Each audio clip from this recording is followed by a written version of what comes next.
swerte at malas na pwesto ng salamin sa bahay. Ang salamin ay maaaring magdulot ng swerte sa mga taong naglalagay nito. Maaari ding makaakit ng mga negative energies kapag mali o hindi tama ang paggamit. Meron kang dapat tandaan sa paglalagay ng salamin sa inyong tahanan. Kaya't bago ka maglagay ng salamin, dapat mong malaman ang mga lugar na pupwedeng paglagyan ng salamin sa inyong tahanan. Dahil maaaring magdulot ng kamalasan ang maling paglalagay o maling paggamit ng salamin. Hindi lahat ng gumagamit ng salamin ay nakakaakit ng swerte. Ang iba ay nakakaakit ng kamalasan, nagdudulot ng pagkasira ng pamilya, o maaaring nagdudulot ng pagbagsak o pagkaubos ng pera, pagkalugi ng negosyo, at nauuwi ito sa pagsasara. Dahil yan sa maling paggamit ng salamin. Ang lahat ng natatanaw sa salamin ay dumodoble. Kaya dapat pinag-iingatan ang puwesto at kung saan ito nakatapat sa inyong tahanan. Dahil maaaring masira ng paglalagay ng salamin ang harmony sa tahanan at mauuwi ito sa kamalasan. Ang masaklap, buong pamilya ang makakaranas ng kamalasan dahil sa maling paggamit ng salamin. Kung mahilig ka sa ganito mga video, huwag kalimutang mag-like, mag-subscribe, at i-share nyo na rin para malaman ng iba ang kanilang mga swerte sa buhay. At pakatandaan pong mabuti, ang lahat ng bagay na ating ginagawa sa ating sarili o maging sa ating tahanan ay maaaring makaapekto sa buong sambahayan.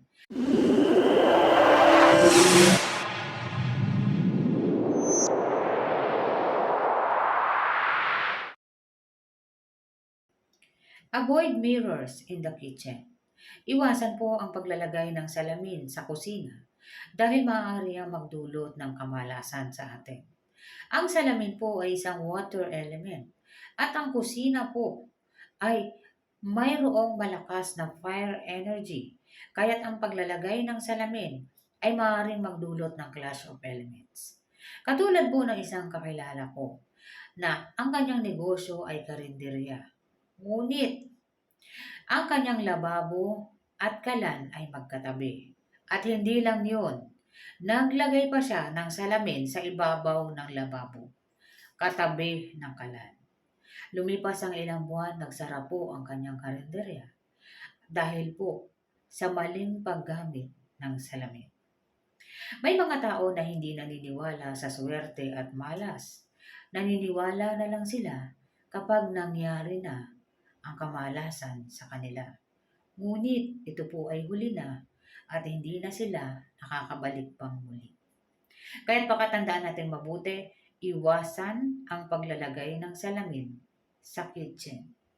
Dahil ang kitchen po ay mayroong mataas na fire energy at ang fire energy sa ating mga kusina, ito po ay nagdudulot ng swerte sa atin. Kaya't iniiwasan natin itong mapatay ng mga water element o di naman kaya magkaroon ng clash of energies o mapahina sapagkat ang malakas na fire energy sa ating kitchen, diyan nagmumula ang iba't ibang uri ng swerte sa ating buhay. Ganon din ang iba't ibang opportunity. Dahil isa po sa mga wealth area natin ay ang kitchen.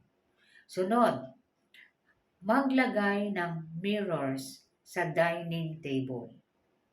Ang mga mirrors po na nakatapat sa dining table at ito ay nakatutok sa pagkain sa ating lamesa at natatapat dito ang sama-samang pagkain ng pamilya. Ito po ay nagre-represent ng abundance at wealth. Mahalaga na naglalagay tayo ng mirrors sa mga lugar na nagre-represent ng wealth.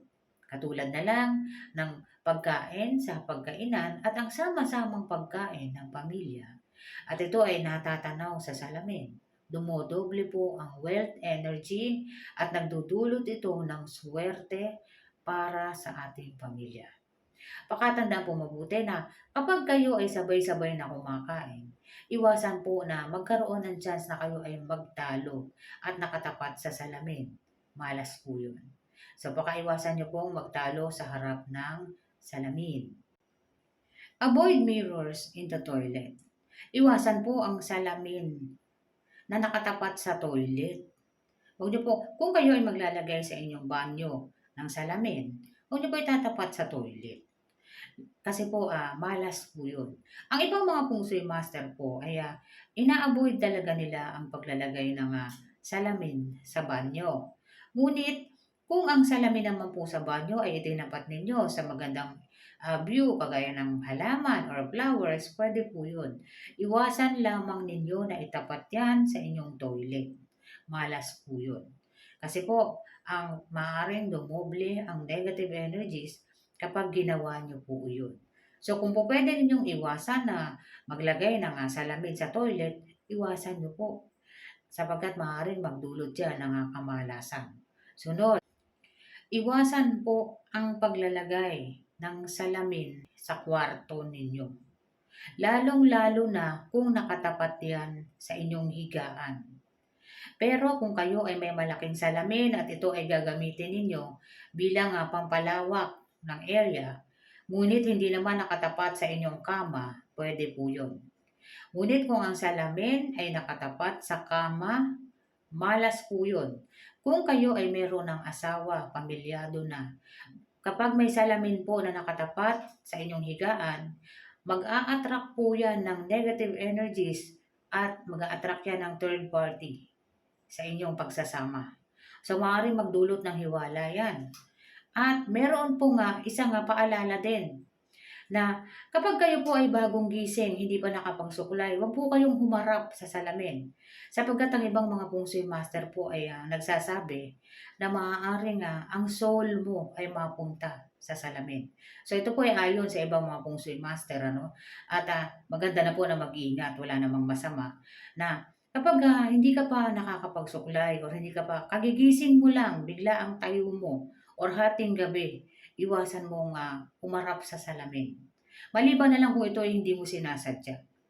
Kaya dapat po pakaingatan natin kung meron tayong salamin sa loob ng kwarto at maaari ding magdulot po yan ng katakot-takot na kamalasan. Malas po ang paglalagay ng salamin na nakaharap sa inyong cash register.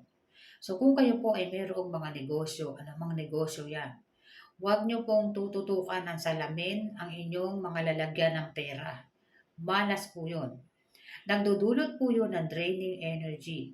Hindi dadami ang inyong benta, lalong mauubos yan. At kung nagnanais po kayo na magkaroon ng maraming customer gamit ang salamin, huwag nyo pong direktang itututok sa tao. Pwede nyo pong ilagay ang salamin ng pabahagya or patagilid. Huwag lang po direktang nakaharap sa tao. Sapagkat maaaring maitulak palayo ang mga customer. Hindi pa palapit. So, kailangan po ibabahagya nyo po na hindi direktang natututok sa mukha ng customer ninyo kung nais ninyong gumamit ng salamin. Malaking salamin po pwede. Kasi po, mas nakikita yung maraming bumibili. Ngunit huwag nyong direktang itututok sa mga bumibili na natatanaw na nila yung mukha nila sa salamin. Nagdudulot po yun ng kamalasan. Hindi dadami, lalayo ang customer. At malas din po ang salamin, lalong-lalo na sa, paalala po sa may mga karenderya. Nakikita ko po yung ibang mga karenderya pag ako ay lumalabas. Meron silang salamin na nakatutok sa kumakain. Siguro sa tingin ko, sabi ko, baka gusto nila dumami customer. Hindi po dadami ng ganun. Nagkakaroon po yun ng nagiging asiwa po yung kumakain. Kaya kung maglalagay ng salamin para sa pagdami ng customer, wag pong direktang itutok sa kanila. Pwede naman po yun. Nakikita yung pagpasok ng mga customer, pwede po yun. Hindi na kailangan yung kumakain sila, nakikita sila sa salamin. Asiwa po yun. Nagdudulot po yun. Naitutulak ang energies pala yun. Kaya hindi dadami ang customer. At tandaan po sa may mga karenderya o yung may mga kainan, iwasan po ang paggamit ng salamin na inilalagay sa ibabaw ng lababo or malapit sa kalan, malas po yun. Tandaan po natin mabuti na maaari tayong makaakit ng swerte gamit ang salamin kapag alam natin ang paggamit. Iilan lamang po ang mga dapat natin tandaan kapag tayo ay gumagamit ng salamin para po hindi tayo malasin. Huwag natin kakalimutan ang mga bagay-bagay na nagdudulot ng kamalasan para po pag tayo ay nakaakit ng swerte, wala po tayong magiging problema sa mga negative energies. Iwasan din po ang paglalagay ng salamin na nakatutok sa pintuan at ganun din sa bintana. Ang mga salamin po na nakatutok sa bintana at wala namang magandang views sa labas. Ang ibig sabihin, hindi naman nakatapat sa magandang hardin sa labas ng bintana. Ito ay nakatapat sa ah, kawalan or kalsada lang. Walang nakikitang magandang views. Iwasan niyo po, ilipat niyo po kung meron kayo sapagkat maaari pong ma-attract ng salamin ang mga energies na nasa labas ng inyong tahanan at magdudulot dyan ng kamalasan. Tandaan natin na mayroong iba't ibang enerhiya sa labas ng ating tahanan. Kahit ang paglalagay ng salamin na nakatutok sa bintana at ang bintana sa labas ng bintana wala namang magandang views or ito ay nakatutok sa kawalan, magdudulot po yan ng negative energies. Ganon din po ang salamin na direktang nakatutok sa pinto, malas po yun. Sapagkat maaari pong ma-block ang iba't ibang swerteng enerhiya at magdudulot yan ng kamalasan, lalong-lalo na sa mga tao na madalas na nakikita sa salamin. Maraming salamat po sa panonood at para po sa katanungan ng isa nating manonood na si Ma'am, maraming salamat po sa panonood po. At yung tanong mo po na kung swerte po ba yung square plate ayon sa Feng Shui. Swerte po ang iba't ibang hugis ng plato. Ang Feng Shui po ay hindi masyadong dumidepende sa hugis ng platong ginagamit ninyo, lalong-lalo na kung yung plato na yan ay nagdudulot ng swerteng pakiramdam para sa inyo. Ang pinag-iingatan po yung gumagamit tayo ng mga basag or yung may chips na mga plato, malas po yun.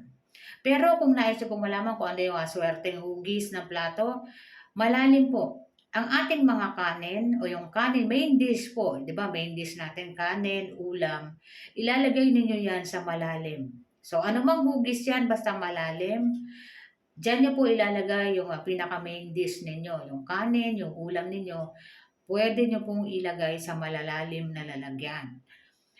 At kung ano man po ang hugis ng inyong plato, okay lang po yun.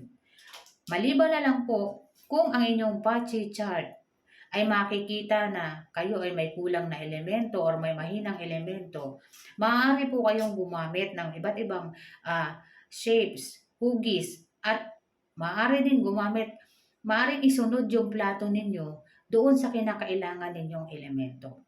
Kapag kayo po ay nagpapachi chart reading. Pero in general po, kahit po anong hugis ng plato ninyo, pwede po yan, iwasan lamang po yung merong chips or yung merong basag. Pero pag nagpapungsoy kayo, ibabase na po yan sa inyong kapanganakan. Pwede pong magkaroon ng specific plates para sa inyo. Salamat po.